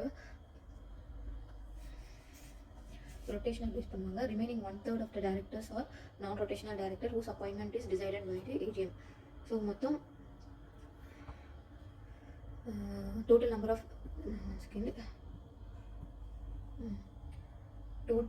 of டைரக்டர்ஸில் வந்து 2/3 வந்து ரொட்டேஷ்னல் பேஸில் வந்து ரிட்டையர் ஆவாங்க. பேலன்ஸ் 1/3 வந்து நான் ரொட்டேஷ்னல். இந்த 2/3 ஆஃப் டைரக்டர்ஸில் வந்து 1/3 ஆஃப் டைரக்டர்ஸ் வந்து ரிட்டையர் ஆவாங்க. ஸோ இது நம்ம டீட்டெயிலாக பார்ப்போம். ஓகேவா? இந்த டோட்டல் நம்பர் ஆஃப் டைரக்டர்ஸ் சொல்கிறாங்களா, இந்த டோட்டல் நம்பர் ஆஃப் டைரக்டர்ஸில் யாரும் இன்வால்வ் ஆக மாட்டாங்க. இண்டிபெண்டன்ட் டைரக்டர் இன்வால்வ் ஆக மாட்டாங்க. நாமினி டைரக்டர் இன்வால்வ் ஆக மாட்டாங்க. Small share holder director involve ஆக மாட்டாங்க. Next directly appointed by the central government மூலமா அப்பாயிண்ட் பண்ணியிருந்தாங்கன்னா அவங்களும் இந்த டோட்டல் நம்பர் ஆஃப் டைரக்டர்ஸில் வந்து இன்வால்வ் ஆக மாட்டாங்க. இது வந்து யாருக்கு தான் அப்ளை ஆகும்? ரொட்டேஷனல் நான் ரொட்டேஷனல் டைரக்டர்னா பப்ளிக் கம்பெனிக்கு மட்டும்தான். ஓகேவா? ஸோ சப்போஸ் கேஸில் கொடுக்கும்போது லிமிடெட் கம்பெனி லிஸ்டட் கம்பெனி அப்படின்ட்டு கொடுத்துருந்தாங்க அப்படின்னா அவங்களுக்கு வந்து இந்த கேஸ்லாவே அப்ளை ஆகாது. ஸோ நீங்கள் வந்து கொஸ்டின் எடுத்த உடனே ரொட்டேஷனல் நான் ரொட்டேஷனல் கொடுத்துருவாங்களா, அப்போ செக்ஷன் 152 அப்படின்னு போட்டு நீங்கள் ஸ்டார்ட் பண்ணிடக்கூடாது. அது யாருக்கு எந்த கம்பெனி அப்படின்ட்டு கிளியராக பார்க்கணும். ஓகேவா? ஸோ பப்ளிக் கம்பெனிக்கு தான் அப்ளை ஆகும். Public company and holding and subsidiary of the public company அதோட ஹோல்டிங் சப்சிடரி கம்பெனி மட்டும்தான் அப்ளிகபிள் ஆகும். டோட்டல் நம்பர் ஆஃப் டைரக்டர்ஸில் இவங்களாம் வந்து exclude. Independent director, nominee director, small share holder director appointed by the central government. ஓகேவா? So இது வந்து ஒரு சின்ன சம் மாதிரி கொடுப்பாங்க, ஒரு சின்ன கால்குலேஷன்ஸ் மாதிரி இருக்கும். ஸோ அப்போ டோட்டல் நம்பர் ஆஃப் டைரக்டர்ஸில் வந்து இந்த டைரக்டர்ஸ்லாம் இன்க்ளூட் பண்ணி கொடுத்துருப்பாங்க. இப்போ ஃபார் எக்ஸாம்பிள் இது Ganesh limited constituted board with the 12 directors, out of which 2 are independent director and 1 are nominee director. So மொத்தம் board of directorsல 12 directors இருக்காங்க. ஓகே, 12 directors இருக்காங்க. அதில் 2 independent director, 1 nominee director. அப்போ டோட்டல் நம்பர் ஆஃப் டைரக்டரில் independent director வர மாட்டாங்க, nominee டைரக்டரும் வர மாட்டாங்க. ஸோ 12 - 2 - 1 தான் 9. ஓகேவா? இதில் 2/3 வந்து ரொட்டேஷனல் பேஸில் இருக்கும். அதில் 1/3 தான் வந்து ரிட்டையர் ஆவாங்க. ஓகேவா? ஸோ 9 × 2/3 வந்து 6. இந்த 6ல் 1/3 தான் வந்து என்னன்னா ரிட்டையர் ஆவாங்க அந்த AGMல. ஓகேவா? அதான் சொல்லியிருக்காங்க. ஸோ இதெல்லாம் எக்ஸாம்பிள்ஸ் தான், நீங்கள் வந்து ஜஸ்ட் ஒன்ஸ் பார்த்துக்கலாம். அடுத்தது இதில் ஒரு பாயிண்ட் வந்து என்ன அப்படின்னா, the 2/3 of directors is liable to retire by rotation, out of which 1/3 must retire in every AGM. ஓகேவா? First AGM after general meeting where the first directors are appointed. Suppose இந்த 1/3 வந்து 1/3 ஆஃப் டேரக்டர் வந்து கண்டிப்பாக retire ஆகணும் அப்படின்னு சொல்லுவாங்க. So இது வந்து எதை பேஸ் பண்ணி ரிட்டையர் பண்ணுவாங்க அப்படின்னா 1/3 சீனியர் பேஸ் பண்ணி ரிட்டையர் பண்ணுவாங்க. இப்போ 2 பேருமே ஒரே ஏஜிஎம்ல வந்து அப்பாயிண்ட் ஆயிருந்தாங்க அப்படின்னா அவங்களோட 2 பேருமே ஒரே டைம்ல ரிட்டையர் ஆகிற மாதிரி இருக்கும், சேம் லைஃப் ஸ்பேன் இருக்கும். ஓகேவா? ஸோ அந்த டைம்ல என்ன பண்ணுவாங்க அப்படின்னா எய்தர் பை மியூச்சுவல் அக்ரிமெண்ட் ஒரு லாட் மூலியமாக போட்டு யார் ரிட்டையர் ஆகிறாங்க அப்படின்ட்டு பார்ப்பாங்க. அடுத்தது இந்த லைபிள் டு ரொட்டேஷன் வந்து 2/3 நம்ம போடுறோம்ல. சப்போஸ் இது வந்து பாயிண்ட்ல வந்துச்சு அப்படின்னா ஹோல் நம்பராக கன்சிடர் பண்ணியிருக்கணும். இது 1/3 வந்து பாயிண்ட்ல வந்துச்சு அப்படின்னா நியரஸ்ட் நம்பர் வந்து நீங்கள் எடுத்துக்கணும். ஃபார் எக்ஸாம்பிள் இப்போ இங்கே 6க்கு பதிலாக 4.5 சாரி 6க்கு பதிலாக 5.5 இல்லாட்டி 5.2 5.2 இருந்தாலும் 6ஆக தான் எடுத்துக்கணும், 5.5 இருந்தாலும் 6ஆக தான் எடுத்துக்கணும்.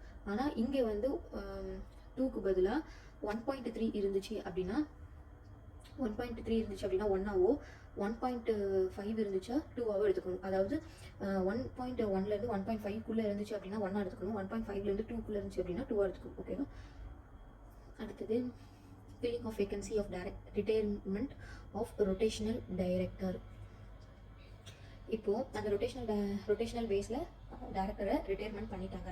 அப்போ அந்த இடத்துல ஒரு டேரக்டருக்கான ஸ்பேஸ் வந்து இருக்குது. அந்த வேகன்சியை எப்படி ஃபில் பண்ணுவாங்க அப்படின்னா எதிர் by appointing the retiring director. Retire ஆகி வெளியில் போனாங்களா அவங்களே அப்பாயிண்ட் பண்ணலாம், இல்லாட்டி எனி அதர் பர்சன் ப்ரொபோஸ்ட், இல்லாட்டி யாராச்சும் வந்து நான் டேரக்டர் ஆகிறேன் அப்படின்ட்டு யாராச்சும் intimate பண்ணியிருந்தாங்கன்னா அவங்க, இல்லாட்டி by default the person retiring will be proposed to be appointed as director to fill the vacancy.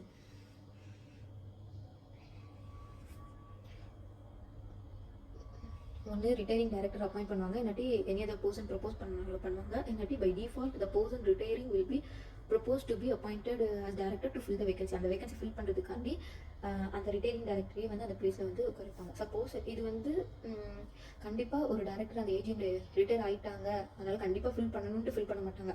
Suppose fill பண்ணாமலே அவங்களுக்கு வந்து அந்த டேரக்டர்ஸ்க்கான லிமிட் வந்து சாட்டிஸ்ஃபைட் ஆச்சு அப்படின்னா அவங்க அப்பாயிண்ட் பண்ணணும்னு அவசியம் கிடையாது. ஸோ லிமிட் வந்து எக்ஸீட் ஆகலை அப்படின்னா தான் அவங்க வந்து அப்பாயிண்ட் பண்ணுவாங்க. ஸோ லிமிட்னு நான் எது சொல்கிறேன்னு உங்களுக்கு புரியல. ஃபஸ்ட்டு நம்பர் ஆஃப் டேரக்டர்ஸ் பார்த்தோம்ல. So public company, private company, 1% company minimum number of members, maximum number of directors எவ்வளோ இருக்கணும் அப்படின்னு பார்த்தோம்னா அந்த லிமிட் தான். அந்த லிமிட்டுக்குள்ளே இல்லை அப்படின்னா அவங்க வந்து அப்பாயிண்ட் பண்ணிப்பாங்க.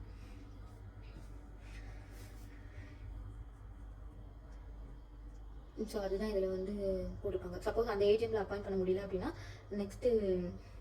Next week same day same time same பிளேஸில் வந்து மீட்டிங் கண்டக்ட் பண்ணும்போது அப்பாயிண்ட் பண்ணியிருப்பாங்க. அதே தான் சொல்லியிருக்காங்க. The vacancy has not been filled, not expressly resolved not to fill the vacancy. தேவையில்லை அப்படின்னா நம்ம அப்பாயிண்ட் பண்ண வேண்டாம். சப்போஸ் அந்த அஜாயின் பண்ண மீட்டிங்லேயும் அந்த வேகன்சி வந்து ஃபில் பண்ண முடியல அப்படின்னா யாரை வந்து ரிட்டையர் பண்ணியிருந்தாங்களோ அவங்களே வந்து டேரக்டராக டீம் ஆகிப்பாங்க. அவங்களே deem to be a director. ஓகேவா? இது வந்து எப்போ வந்து அந்த டீம் டு பி ரீஅப்பாயிண்டட் ஆகாது அப்படின்னா அந்த ரிட்டையர்டு டேரக்டரை எப்போ வந்து டீம்டு டு பி ரீஅப்பாயிண்டட் அப்படின்ட்டு சொல்ல மாட்டாங்க அப்படின்னா அந்த ரிட்டையரிங் டேரக்டரே வந்து எனக்கு வில்லிங்னஸ் இல்லை அப்படின்னு சொல்லியிருந்தாலோ, இல்லாட்டி ரிட்டையரிங் டேரக்டர் வந்து இந்த குவாலிஃபிகேஷன் ஆஃப் டேரக்டர்ஸ்க்கு ஏதாச்சும் வயலேட் பண்ணியிருந்தாலோ, இல்லாட்டி ரெசல்யூஷன் பாஸ் பண்ணும்போது அவங்களுக்கு வந்து மெஜாரிட்டியாக வந்து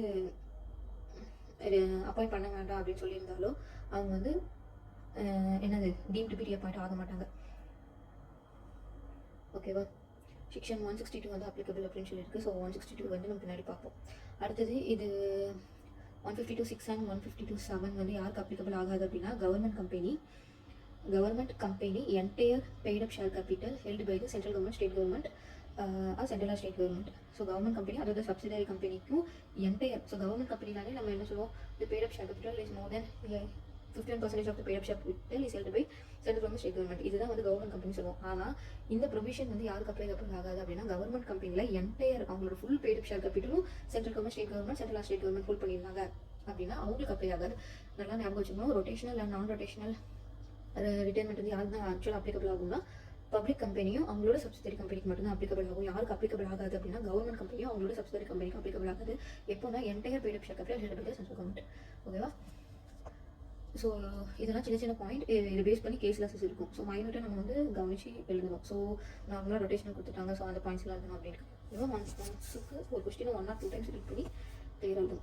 அடுத்தது right of person other than the retiring director to stand for directorship, section 160. அதுக்கப்புறம் அந்த வேக்கண்ட் பிளேஸில் வந்து யாரெல்லாம் வந்து டேரக்டராக நிற்கலாம் அப்படின்ட்டு யாருக்கெல்லாம் டேரக்டராக நிற்கிறதுக்கான ரைட்ஸ் இருக்குது அப்படின்னா சேம் அந்த ரிட்டையரிங் ஆன டேரக்டருக்கு ரைட்ஸ் இருக்குது. Board of directors or NRC வந்து ஏதாச்சும் ஒரு பர்சன் வந்து ப்ரொப்போஸ் பண்ணுவாங்க, இவங்க இதுக்கு எலிஜிபிள் அப்படின்ட்டு மீட்டிங்கில் சொல்லுவாங்க. ஸோ அந்த பர்சனுக்கு ரைட்ஸ் இருக்குது. அதுக்கப்புறம் இண்டிவிஜுவல் தானாகவே முன் வந்து நான் டேரக்டருக்கு நிற்கேன் அப்படின்னு சொல்லுவாங்க. ஸோ அவங்களுக்கு ரைட் இருக்குது. அப்புறம் எனி அந்த person proposed by the members, share holders வந்து ஏதாச்சும் ஒரு பர்சனை வந்து இன்டிமேட் பண்ணாங்க அப்படின்னா அவங்களுக்கு மொத்தம் 4 பேருக்கு ரைட்ஸ் இருக்குது. ஒன்று ரிட்டையரிங் டேரக்டர், அந்த ரொட்டேஷனல் பேஸில் ரிட்டையரிங் ஆகிறாங்களா, ஸோ அந்த டேரக்டருக்கே ரைட்ஸ் இருக்குது. ரெண்டாவது போர்ட் ஆஃப் டைரக்டர் என்ஆர்சி வந்து ப்ரொப்போஸ் பண்ணுறாங்க. மூணாவது வந்து இண்டிவிஜுவலாகவே டேரக்டருக்கு அப்ளை பண்ணி உள்ள வருவாங்க, ஸோ அவங்களுக்கு. நாலாவது வந்து any other person proposed by the members நீங்கள் ஷேர் ஹோல்டர்ஸ், ஓகேவா. ஸோ இதில் கேஸ் 3 and 4, அதாவது இண்டிவிஜுவலாக தானாகவே டேரக்டருக்கு முன் வராங்க, அடுத்தது மெம்பர்ஸ் மூலயமா ப்ரப்போஸ் பண்ணி உள்ள வராங்கல்ல. ஸோ இவங்களுக்கு வந்து என்ன கண்டிஷன் இருக்குது அப்படின்னா, டேரக்டராக நிற்க போகிறாங்க அப்படின்னா 14 டேஸ்க்கு முன்னாடியே வந்து ஏஜிஎம்க்கு, அதாவது மீட்டிங் கண்டக்ட் பண்ணுறதுக்கு 14 டேஸ்க்கு முன்னாடி நோட்டீஸ் கொடுத்துருக்கணும், இந்த மாதிரி நான் வந்து டேரக்டருக்கு நிற்க போகிறேன் அப்படின்ட்டு. அதுக்கப்புறம் இவங்க வந்து ஒரு டெபாசிட் அமௌண்ட்டாக எவ்வளோ கொடுக்கணும் அப்படின்னா 1 lakh அப்படின்ட்டு ஒரு டெபாசிட் அமௌண்ட் வந்து பே பண்ணணும். டெபாசிட் ஒரு டேரக்டருக்கு நிற்கிறேன் அப்படின்னா ஒரு டெபாசிட்டாக 1 lakh அமௌண்ட் பே பண்ணணும், இல்லாட்டி higher amount as maybe prescribe. So அவங்க விருப்பம் தான் போட்டு இருக்கணும். அடுத்தது 1 and 2, ஒன்று ரிட்டையரிங் டேரக்டரோ இல்லாட்டி போர்ட் ஆஃப் டைரக்டர் என்ஆர்சி வந்து ப்ரொப்போஸ் பண்ணவங்களுக்கு வித்தின் 7 days மீட்டிங்க்கு முன்னாடி 7 daysக்குள்ளே நோட்டீஸ் வந்து இஷ்யூ பண்ணியிருக்கணும். இவங்களுக்கு எந்த டெபாசிட் அமௌண்ட்டும் கிடையாது, ஓகேவா.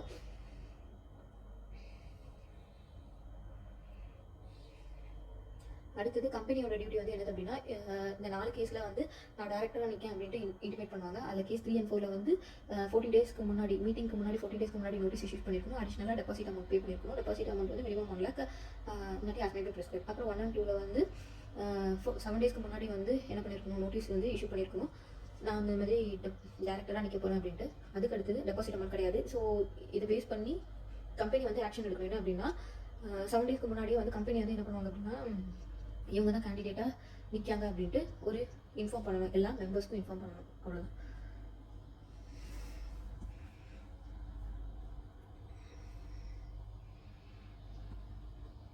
அப்புறம் போட்ட டெபாசிட் வந்து அந்த இண்டிவிஜுவலுக்கு வந்து அந்த டேரக்டருக்கு இண்டிவிஜுவலுக்கு வந்து கிடைக்குமா கிடைக்காதா அப்படிங்கிறது வந்து டிபெண்ட்ஸ் அப்பான் தான். இப்போது கேஸ் 3 and 4 வந்து டெபாசிட்டாக 1 lakh பே பண்ணியிருப்பாங்க. பே பண்ணி அந்த மீட்டிங்கில் வந்து 25% மேலே வந்து அவங்களுக்கு வந்து கெட்ஸ் மோர் தென் 25% வேலிட் 25%க்கு மேலே வந்து அவங்களுக்கு வந்து அப்ரூவல் இருந்துச்சு, இவங்க டேரக்டர் ஆகலாம் அப்படின்ட்டு ஃபேவரஸாக ஓட்டிங் இருந்துச்சு அப்படின்னா அந்த டைமில் வந்து என்ன பண்ணுவாங்க அப்படின்னா ரீஃபண்ட் ஆகும். சப்போஸ் லெஸ் தென் 25% இருந்துச்சு அப்படின்னா அந்த கேண்டிடேட்டுக்கு அந்த 1 lakh அமௌண்ட் எவ்வளோ அமௌண்ட் போட்டாங்களோ அது வந்து ரீஃபண்ட் ஆகாது, ஓகேவா. ஸோ இதுதான் நான் அப்ளிகபிலிட்டி ஆஃப் செக்ஷன் 160 யாருக்கு அப்ளிகபிள் ஆகாது அப்படின்னா, government company entire paid up share capital held by the central government, state government, அப்புறம் அதோட சப்சிடரி கம்பெனி. அப்புறம் company whose articles provide elections of director by ballot மூலயமா வந்து டேரக்டர் எலெக்ட் பண்ணுறாங்க அப்படின்னா அவங்களுக்கும் இந்த 160 வந்து அப்ளை ஆகாது, ஓகேவா. 160 வந்து the rights of person other than the retiring director to stand for the directorship. அப்புறம் appointment of directors elected by the small shareholders.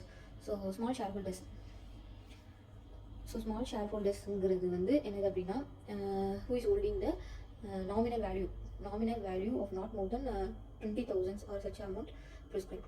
அவங்க ஹோல்ட் பண்ணியிருக்கிற ஷேரோட நாமினல் வேல்யூ வந்து 20,000க்கு மேலே இருக்கக்கூடாது. ஸோ இவங்கள தான் வந்து ஸ்மால் ஷேர் ஹோல்டர்ஸ்னு சொல்லியிருப்பாங்க.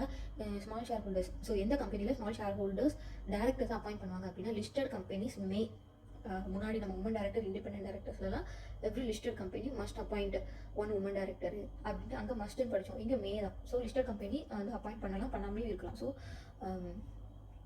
மே தான். அதுக்கப்புறம் யார் ஸ்மால் ஷேர் ஹோல்டர் சொல்லியிருப்பாங்க அப்படின்னா, அவங்களோட holding value of the shares nominal value வந்து 20,000க்குள்ளே இருக்கணும், நாட் மோர் தென் இருக்கக்கூடாது, ஓகேவா. அடுத்தது ஸ்மால் ஷேர் ஹோல்டர்ஸ் எல்லாரும் சேர்ந்து நோட்டீஸ் வந்து இஷ்யூ பண்ணுவாங்க. ஒன்று வந்து கம்பெனி வந்து ஓனாகவே மோட்டாவே வந்து என்னென்னா ஸ்மால் ஷேர் ஹோல்டர் டேரக்டர்ஸ் வந்து கம்பெனி வைப்பாங்க, இல்லாட்டி இந்த ஷேர் ஹோல்டர்ஸ் எல்லாருக்கும் சேர்ந்து ஒரு நோட்டீஸ் மேக் பண்ணுவாங்க. நோட்டீஸ் கொடுத்து நீங்கள் small share holder director appoint பண்ணணும் அப்படின்ட்டு சொல்லுவாங்க. இந்த ஸ்மால் ஷேர் ஹோல்டர் டேரக்டர் வந்து அந்த நோட்டீஸ் கொடுப்பாங்கல்ல, அந்த நோட்டீஸ் கொடுக்குறதுக்கு ஒரு எலிஜிபிலிட்டி இருக்குது. So listed company may have a small share holder depends upon the notice given by the 1000 small shareholders சேர்ந்து இல்லாட்டி 1/10 of the total number of small shareholders whichever is lower, ஓகேவா. 1000 small share holders எல்லாரும் சேர்ந்து notice small share holder directors வேணும் அப்படின்னு சொன்னால் அப்போது அந்த கம்பெனி வந்து ஸ்மால் ஷேர் ஹோல்டர் டேரக்டர்ஸ் பண்ணுவாங்க. அதில் whichever is lower, ஓகேவா. வந்து 1000 ஸ்மால் ஷேர் ஹோல்டர்ஸ் இல்லாட்டி 1/10 of the total number of small shareholders, ஓகேவா. whichever is lower. First point, serving the notice by the small shareholders. The small shareholders serve the notice to the company at least 14 days before the general meeting. 14 days முன்னாடி அவங்க வந்து notice வந்து issue பண்ணியிருக்கணும். unless that under these signatures signifying name, address, shares held by the folio number, இதெல்லாம் தேவையில்ல. Points to remember, the small shareholder director is considered as small shareholder director வந்து ஒரு independent டேரக்டராக கன்சிடர் பண்ணுவாங்க. அவங்களோட independent டேரக்டர்ஸ்க்கு என்ன eligibility உண்டோ அதே உங்களுக்கு அப்ளிகபிள் ஆகும். Should give declarations of independent directors, declarations வந்து கொடுக்கணும். ஓகேவா? Is not liable to retire by rotation. So அந்த ரொட்டேஷனல் நான் ரொட்டேஷனல்லே வந்து நான் டோட்டல் நம்பர் ஆஃப் டேரக்டர்ஸில் வந்து யாரும் இன்க்ளூட் ஆக மாட்டாங்கன்னு பார்த்தோம். ஸ்மால் ஷேர்ஹோல்டர் டேரக்டர்ஸ் இன்க்ளூட் ஆக மாட்டான்னு பார்த்தோம். ஸோ அதான் இதில் கொடுத்துருக்கு. He should be eligible as per the term of section 164 section பின்னாடி வரும்போது பார்ப்போம். அப்புறம் tenure of the small shareholders. So இவங்களோட பீரியட் வந்து என்னது அப்படின்னா, the tenure shall not exceed a period of 3 consecutive years. On expiry of the tenure he should not be liable for reappointment. இவங்களோட tenure வந்து என்னது அப்படின்னா 3 consecutive years. இவங்களோட period 3 consecutive years. Once இது கம்ப்ளீட் ஆச்சு அப்படின்னா அவங்க வந்து ரீஅப்பாயின்மெண்ட் பண்ண மாட்டாங்க. Vacancy of the small share holders. The person appointed as a small shareholders shall vacate the office if he fails to comply with section 164 and 167 and the vacancy of officer. அதுக்கப்புறம் he ceases to meet the criteria as independent director 149(6). Independent டேரக்டர்ஸ்க்கு என்ன கண்டிஷன்ஸ்லாம் இருக்கும், யாரெல்லாம் independent director இருப்பாங்க அப்படின்ட்டு பார்த்தோமோ அந்த conditions வந்து satisfy ஆகலை அப்படின்னா அப்போது இவங்களை வந்து வெக்கேட் பண்ணிடுவாங்க. அதுக்கப்புறம் 164 and 167 வந்து ஃபெயில் ஆனாலும் இவங்க வந்து வெக்கேட் பண்ணிடுவாங்க. Maximum number of directorship of small share holders வந்து டூ கம்பெனிஸில் வந்து ஸ்மால் ஷேர் ஹோல்டர்ஸ் டேரக்டாக இருக்கக்கூடாது. Unless in which one company should not be in conflicting or competing business to others. காம்படிங் கம்பெனிஸ்ன்னு சொல்லுவாங்கல்ல, ஒன்றுக்கு ஒன்று எதிராக இருக்குல்ல, அந்த மாதிரி 2 கம்பெனிலையும் வந்து டேரக்டர்ஷிப்பாக இருக்கக்கூடாது. அப்புறம் cooling period. Small share holders shall ceases to be official shall be appointed associated with the company director and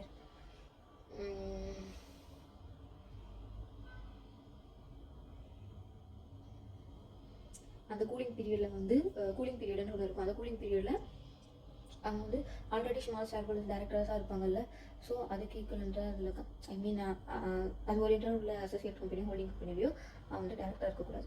அப்புறம் appointment of the additional director, alternative director, nominee director, இதெல்லாம் நம்ம ஈஸியாக டக்குன்னு பார்க்கலாம். So appointment of the additional director. So additional director யார் appoint பண்ணுவாங்க அப்படின்னா board of directors appoint பண்ணுவாங்க. எப்போ அப்பாயிண்ட் பண்ணுவாங்க அப்படின்னா ஆர்டிகல்ஸில் மென்ஷன் பண்ணல அப்படின்னா board of directors additional director appoint பண்ணுவாங்க. இதோட அடிஷனல் டேரக்டரோட பர்பஸ் வந்து என்ன அப்படின்னா டேரக்டர்ஸோட நீட் வந்து தேவைப்பட்டுச்சு அப்படின்னா அடிஷனல் டேரக்டர்ஸ் அப்பாயிண்ட் பண்ணுவாங்க. இவங்களோட டியூ டேட் வந்து நெக்ஸ்ட் ஏஜிஎம் வரையும் இருக்கும். இல்லாட்டி நெக்ஸ்ட் ஏஜிஎம் இல்லாட்டி the due date of the AGM should have been held whichever is earlier. Next AGM வரைக்கும் இருக்கணும். இல்லாட்டி ஆக்சுவலாக நெக்ஸ்ட் ஏஜிஎம்கான டேட் என்னதோ விச் எவர் இஸ் இயர்லியர். இவங்களும் என்னென்னா டின்னு வந்து ஹோல்ட் பண்ணியிருக்கணும். இவங்களும் டின்னு ஹோல்ட் பண்ணியிருக்கணும். அதுக்கப்புறம் ஜென்ரல் மீட்டிங்கில் வந்து அதாவது ஒரு ஜென்ரல் மீட்டிங்கில் ஒரு பர்சனை வந்து டேரக்டர் அப்பாயிண்ட் பண்ணுறாங்க அப்படின்னா மெம்பர்ஸ் எல்லாம் சேர்ந்து ஓட் பண்ணி தான் அப்பாயிண்ட் பண்ணுவாங்க. ஸோ அப்படி ஓட் பண்ணும்போது இவங்களுக்கு அகேன்ஸ்டாக வந்து எதுவும் வந்திருக்கக்கூடாது. அதான். அப்புறம் alternative director. So alternative director எப்போ அப்பாயிண்ட் பண்ணுவாங்க அப்படின்னா ஒரு பர்சனுக்கு அகேன்ஸ்டாக ஒரு பர்சன் அவங்க வந்து இந்தியாவில் மினிமம் 3 மந்த்துக்கு மேலே இல்லை அப்படின்னா அப்போ வந்து அந்த பர்சனுக்கு அல்டர்னேட்டிவாக ஒரு டேரக்டர் அப்பாயிண்ட் பண்ணுவாங்க. யார் அப்பாயிண்ட் பண்ணுவாங்க அப்படின்னா same board of directors appoint பண்ணுவாங்க. எப்போ அப்பாயிண்ட் பண்ணுவாங்க அப்படின்னா ஆர்டிகல்ஸில் எதுவுமே மென்ஷன் பண்ணல அப்படின்னா board of directors has power to appoint alternate director. ஓகேவா? ஸோ இவங்களோட டென்யூர் வந்து எப்போ இருக்கும் அப்படின்னா எப்போ வந்து அந்த ஒரிஜினல் டேரக்டர் வராங்களோ அப்போ இந்த டேரக்டர் வந்து அவங்க வந்து லீவ் ஆகி போயிடணும். இல்லாட்டி அந்த ஒரிஜினல் டேரக்டருக்கான பீரியட் வந்து எப்போ மென்ஷன் பண்ணியிருக்கோ அது வரையும் தான் இவங்க அல்டர்னேட்டிவ் டேரக்டர் ஆக்ட் பண்ணணும். அதுக்கப்புறம் இவங்க வந்து வேலிட் கிடையாது. அடுத்தது நாமினி டேரக்டர். நாமினி டேரக்டர் வந்து யார் அப்பாயிண்ட் பண்ணுவாங்க? Appointment by the board of directors if authorised in the articles. Board of directors if authorised in the articles. ஆர்டிகல்ஸில் வந்து போர்ட் ஆஃப் டேரக்டர்ஸ் அப்பாயிண்ட் பண்ணணும் அப்படின்ட்டு மென்ஷன் பண்ணாங்க அப்படின்னா அப்பாயிண்ட் பண்ணுவாங்க. இல்லாட்டி நார்மலாக நாமினி டேரக்டர் வந்து யார் அப்பாயிண்ட் பண்ணுவாங்க? எனி இன்ஸ்டிடியூஷன், ஃபினான்ஷியல் இன்ஸ்டிடியூஷன்ஸ் தான் இது அப்பாயிண்ட் பண்ணுவாங்க. அடுத்தது casual vacancy. So casual vacancy வந்து எப்போ வரும் அப்படின்னா டெத்து, ரெசிக்னேஷன், டிஸ்குவாலிஃபிகேஷன்ஸ். கேஷுவல் வேகன்சிலாம் எப்போ வரும் அப்படின்னா டெத்து, ரெசிக்னேஷன், டிஸ்குவாலிஃபிகேஷன்ஸ் இந்த 3 கேசஸில் தான் வந்து 3 கேசஸில் தான் கேஷுவல் வேகன்சி வரும். ஓகேவா? இப்போ directors vacates the officer before the completion of casual vacancies. அவங்க டேர்ம் பீரியடுக்குள்ளே இது 3 கேட்டகரி விட்டாச்சு அப்படின்னா அந்த கேஷுவல் வேகன்சி டிக்ளேர் பண்ணுவாங்க. Must be filled as mention in the articles. அது எப்படின்னா ஆர்டிகல்ஸில் எதுவும் இருந்துச்சு அப்படின்னா மென்ஷன் பண்ணுவாங்க. இல்லாட்டி not mention in the board of directors the next board meeting will be subsequently ratified by the shareholders in general meeting. The tenure of the new director applied by the board as same as the previous director if these ஆர்டிகல்ஸில் mention பண்ணியிருந்தாங்கன்னா அதுபடி அந்த vacancy வந்து fill பண்ணுவாங்க. அப்படி mention பண்ணல அப்படின்னா board of directors share holders அப்ரூவலோட அப்பாயிண்ட் பண்ணுவாங்க. அப்பாயிண்ட் பண்ண பர்சன் வந்து ஒரிஜினல் டேரக்டரோட வேலிடிட்டி எவ்வளோ இருக்கோ அது வரையும் தான் இருப்பாங்க. அதுக்கப்புறம் அவங்க வந்து நாட் பண்ணிட்டு ஓகேவா. Appointment director by the proportional representations. So proportional ரெப்ரசன்டேஷன்ங்கிறது வந்து என்னது அப்படின்னா இந்த கான்செப்ட் இதுக்காண்டி மேஜராக கொண்டு வந்தாங்க அப்படின்னா to represent the minority fair representations with minority share holders ஓகேவா. இது வந்து 3 years ஒன்ஸ் வந்து இந்த மாதிரி டேரக்டர்ஸ் அப்பாயிண்ட் பண்ணுவாங்க ப்ரொபோஷனல் ரெப்ரசன்டேஷன் பேஸில். The articles of the company may provide for appointment of at least 2/3 of the total number of directors by the proportional representation. Okay, it is not applicable to the government company entire paid up share capital of the holding company. Disqualifications. So முன்னாடி வந்து small share holders director பார்க்கும்போது section 164 167 பார்த்தோம். 167 vacancy importance இல்லை. So 164 வந்து டிஸ்குவாலிஃபிகேஷன்ஸ் அப்படி appointment of directors. எந்த பர்சன்லாம் வந்து disqualify எந்த டேரக்டர்ஸ்லாம் வந்து அப்பாயிண்ட் பண்ண மாட்டாங்க அப்படின்னா டிஸ்குவாலிஃபைட் ஆன பர்சன்ஸ் அப்பாயிண்ட் பண்ணுவாங்க. ஸோ டிஸ்குவாலிஃபைடுக்கு வந்து ஒரு 9 திங்ஸ் இருக்குது disqualifications of appointment of the directors ஓகேவா. ஸோ 164 நோட் பண்ணிக்கணும். ஸோ இண்டிபெண்டன்ட் டேரக்டர்ஸ்க்கு வந்து தனியாக டிஸ்குவாலிஃபிகேஷன்ஸ் இருக்கும் ஓகேவா. குவாலிஃபிகேஷன் டிஸ்குவாலிஃபிகேஷன்ஸ் தனியாக இருக்குது. ஸோ இது வந்து நார்மல் டேரக்டர்ஸ்க்கு ஓகேவா. A person shall not be appointed as director if is of unsound மைண்டாக இருக்கலாம், undischarged insolvent and adjudicating as insolvent until is pending. அதுக்கப்புறம் committed of any offence unsound mind undischarged insolvent adjudicating as insolvent. அதுக்கப்புறம் committed as offence வந்து 6 months less இருந்துச்சு அப்படின்னா 5 years வரைக்கும் next 5 years வரையும் டேரக்டராக இருக்க முடியாது. அதே வந்து அந்த கமிட்டட் ஆஃப் அஃபென்ஸ் வந்து இம்ப்ரிசன்மெண்ட் ஃபார் 7 years மேலே இம்ப்ரிசன்மெண்ட்டாக இருந்தாங்க அப்படின்னா லைஃப் டைம் அவங்க வந்து டேரக்டாக இருக்க முடியாது. அதுக்கப்புறம் சென்ட்ரல் கவர்மெண்ட்டோ கோர்ட்டோ ட்ரிபியூனலோ வந்து ஆர்டர் போட்டு டிஸ்குவாலிஃபைட் அப்படின்ட்டு மென்ஷன் பண்ணியிருந்தாங்க அப்படின்னா அவங்க வந்து டிஸ்குவாலிஃபைடு டேரக்டாக இருக்க முடியாது. அதுக்கப்புறம் அந்த யார் டேரக்டராக இருக்காங்களோ அவங்க வந்து கால் மணி பே பண்ணல, அன்பெய்டு கால் மணி 6 months கால் மணி பே பண்ணல அப்படின்னா அவங்க not eligible to appoint as director. அதுக்கப்புறம் ரிலேட்டட் பார்ட்டி 188 செக்ஷன் கீழே கவர் ஆயிருந்தாங்க. 188னா related party transaction last preceding 5 yearsக்கு, அதாவது டேரக்டர் அப்பாயிண்ட் ஆகிறதுக்கு முன்னாடி 5 yearsக்கு முன்னாடி ஏதாச்சும் ரிலேட்டட் பார்ட்டி ட்ரான்சாக்ஷன்ஸில் இன்வால்வ் ஆயிருந்தாங்க அப்படின்னா அவங்க வந்து அப்பாயிண்ட் ஆக முடியாது. அப்புறம் டின் ஹோல்ட் பண்ணுறதுனா அப்பாயிண்ட் பண்ண முடியாது. அதுக்கப்புறம் மெம்பர்ஷிப் வந்து எக்ஸிட் ஆச்சுன்னா மேக்ஸிமம் 20 மெம்பர்ஷிப் தான் வச்சிருக்க முடியும் டேரக்டர்ஸ். அதை 10 பப்ளிக் கம்பெனி அதுக்கு மேலே எக்ஸிட் ஆனாலும் வந்து டேரக்டாக இருக்க முடியாது. ஸோ இதெல்லாம் என்னென்னா டிஸ்குவாலிஃபிகேஷன்ஸ். அடுத்தது 164(2) அதெல்லாம் வந்து இண்டிவிஜுவலுக்கு ஓகேவா. A person shall not be appointed as a director. இப்போ இதுவே if a company in which he is or has been director has committed a default, அது வந்து a person டேரக்டராக இருந்தாங்க அப்படின்னா இந்த ஒரு 9 categories கவர்ஸ் ஆச்சுன்னா டிஸ்குவாலிஃபிகேஷன். இப்போ இதே ஒரு கம்பெனிஸில் அவன் வந்து ஒரு டேரக்டராக இருந்து அந்த கம்பெனி வந்து டிஃபால்ட் ஆச்சு அப்படின்னா ஸோ அப்போ என்ன டிஸ்குவாலிஃபிகேஷன்ஸ் அப்படின்னு பார்க்கணும். ஸோ அப்போ கம்பெனி வந்து 3 years வந்து ஃபினான்ஷியல் ஸ்டேட்மெண்ட்டோ ஆனுவல் ரிட்டர்ன்ஸோ ஃபைல் பண்ணலை அப்படின்னா அப்போ disqualified.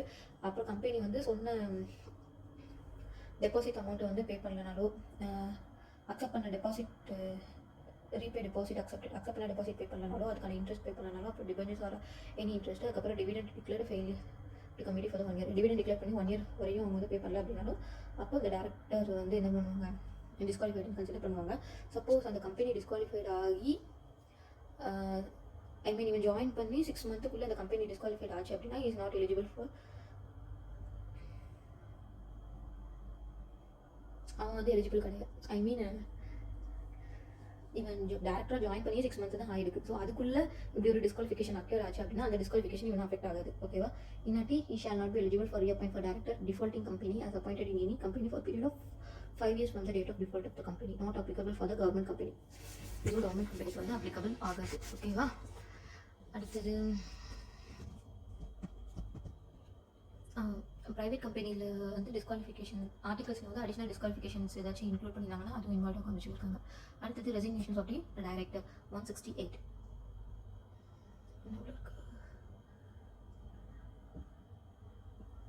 resignation of director. The director may resign from his office by giving a notice in writing to the company.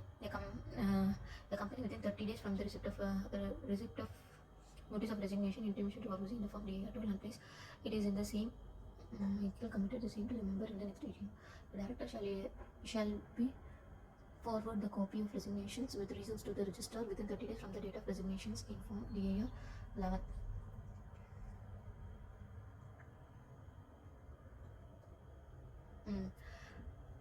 Resignation of director ஓகேவா. இப்போ ஒரு டேரக்டர் வந்து ரெசிக்னேஷன் ஆகிறாங்க அப்படின்னா ரெசிக்னேஷன் கொடுத்து வித்தின் 30 டேஸ்க்குள்ளே கம்பெனி வந்து என்ன பண்ணணும், ஆர்ஓசிக்கு டிஏஆர் 12 வந்து இண்டிபெண்ட் பண்ணிடணும்.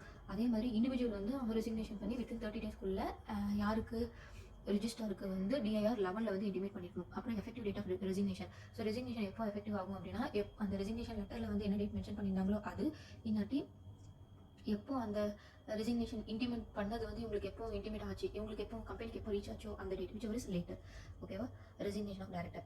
ரெசிக்னேஷன் ஆஃப் டேரக்டரில் 2 ஃபார்ம். கம்பெனி வந்து டிஐஆர் 12, இண்டிவிஜுவல் வந்து டிஐஆர் 11. ரெண்டுமே வித்தின் 30 டேஸ் தான். ஓகேவா? அடுத்தது removal of director. So director வந்து எப்போ ரிமூவல் ஆப்பாங்க அப்படின்னா, யார் டேரக்டர் அப்பாயிண்ட் பண்ணாங்க, ஷேர் ஹோல்டர்ஸ் டேரக்டர் அப்பாயிண்ட் பண்ணாங்க. So share holders or power to remove the director இல்லாட்டி ட்ரைபுனல். ஓகேவா? ஸோ டேரக்டர்ஸ் வந்து 2 இதில் அப்பாயிண்ட் பண்ணுவாங்க, ordinary resolution, special resolutions. So ordinary resolution, company May remove a director with ordinary resolution before the completion of his term appointed by the tribunal under section company requires special resolutions to remove the director and independent appoint the second term of. So removal of director எப்போ remove பண்ணுவாங்க, யார் remove பண்ணுவாங்க, share holders remove பண்ணலாம், இல்லாட்டி tribunal remove பண்ணலாம். Share holders remove பண்ணுறதா இருந்துச்சுன்னா ஒன்று ஸ்பெஷல் ரெசல்யூஷன் பாஸ் பண்ணி ரிமூவ் பண்ணலாம், இல்லாட்டி ஆர்டினரி ரெசல்யூஷன் பாஸ் பண்ணி ரிமூவ் பண்ணலாம். இப்போ சப்போஸ் அவங்க ஒரு டேரக்டருக்கான ஒரு டேர்ம் இருக்கும், அந்த டேர்முக்கு முன்னாடியே வந்து அந்த டேரக்டர் நீங்கள் ரிமூவ் பண்ணுறீங்க அப்படின்னா ஆர்டினரி ரெசல்யூஷன் பாஸ் பண்ணி ரிமூவ் பண்ணுவீங்க. இந்த அதுக்கப்புறம் ஸ்பெஷல் ரெசல்யூஷன் எப்போ ரிமூவ் பண்ணுவீங்க அப்படின்னா, இண்டிபெண்டன்ட் டேரக்டராக வந்து அவர் ரீஅப்பாயிண்ட் பண்ணி, ஒரு இண்டிபெண்டன்ட் டேரக்டர் அவங்களோட டேர்ம் முடிஞ்சு அகைன் ரீஅப்பாயிண்ட் பண்ணியிருப்பாங்களா, ஸோ அந்த டைமில் வந்து அவங்க ஸ்பெஷல் ரெசல்யூஷன் பாஸ் பண்ணினா வந்து ரிமூவ் பண்ண முடியும் அப்படின்னு இருக்காங்க. ரெக்யர்மெண்ட் ஆஃப் ஸ்பெஷல் நோட்டீஸ் மூலியமாகவும் director வந்து remove பண்ணுவாங்க. A special notice is required for the proposal of removal of director. A notice is notice to be served not earlier than 3 months but at least 14 days before general meeting. 3 மாசத்துக்கு முன்னாடி இருக்கக்கூடாது, but not less than 14 days கீழேயும் இருக்கக்கூடாது. Notice is signed by members holding the 1% of total voting power. அடுத்தது value வந்து 5 lakhs. அந்த share value அவங்க hold பண்ணிக்க ஷேர் வேல்யூ வந்து 5 lakhs மேலே இருந்தால் அவங்க வந்து நோட்டீஸ் வந்து இஷ்யூ பண்ணலாம். என்ன notice? Special notice. On receipt of special notice, a company shall have such notice to the director concerned and he should be a part of meeting where the resolution process will be filled by the members in the general meeting. Director shall hold the office for the remaining tenure. Special notice கொடுத்து வந்து remove பண்ணலாம் தான் சொல்லியிருக்காங்க, வரணும் இல்லை. Vacation of office of director 167. ஓகேவா? So எப்போல்லாம் வந்து விக்கெட் ஆகும்னா, நார்மலாக ஒரு டேரக்டர் டிஸ்குவாலிஃபைட் ஆனால் விக்கெட் ஆகும். அதுக்கப்புறம் கண்டினியூஸாக 12 மந்த் அவன் போர்ட் மீட்டிங் அட்டன் பண்ணலன்னா இதாகும். அதுக்கப்புறம் கான்ட்ராக்ட் செக்ஷன் 184 இல்லாட்டி fails to disclose is interest in contracts and arrangement under section 184 இல்லாட்டி disqualified by the order of a court or tribunal convicted by the court for offence and imprisonment not less than 6 months.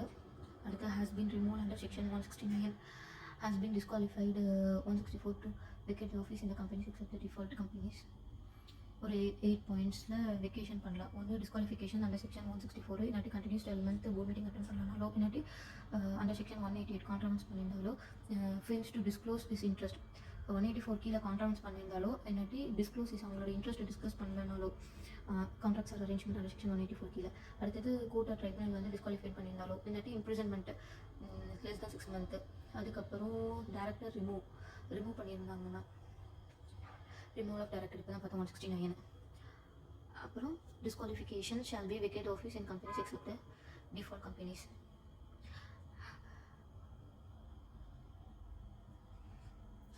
அடுத்தது the directors is bound to vacate the office due to any disqualification, but 169(1) he continues to hold the office punishable with the fine 1 lakh up to 5 lakh. Disqualified ஆகியும் hold பண்ணிட்டு இருந்தாங்க அப்படின்னா 1 lakh to 5 lakh ஒரே fine அப்படின்னு சொல்லியிருக்காங்க. அதுக்கப்புறம் இந்த vacation மூலியமாக வந்து கம்பெனியில் உள்ள என்டையர் டேரக்டர்ஸ் எல்லாம் ரிமூவ் ஆகிட்டாங்க அப்படின்னா board of director central government ஃப்ரெஷ்ஷாக ஒரு போர்ட் ஆஃப் டைரக்டர்ஸையே க்ரியேட் பண்ணி கம்பெனியை ரன் பண்ணுவாங்க. ஓகே அவ்வளோதான். So board of directors topic வந்து 149 to 169 வரையும் கவர் ஆகிட்டு. ஸோ இதை ஒன்ஸ் நீங்கள் இந்த வீடியோ வந்து ஸ்பீடப் பண்ணி பார்த்துட்டு புக்கை ஒன்ஸ் ரீட் பண்ணிக்கோங்க, ஒரு கிளாரிட்டி இருக்கும். ஸோ நெக்ஸ்ட் வீடியோவில் வந்து மேனேஜரல் பர்சனல் பற்றி பார்க்கலாம். தேங்க்யூ.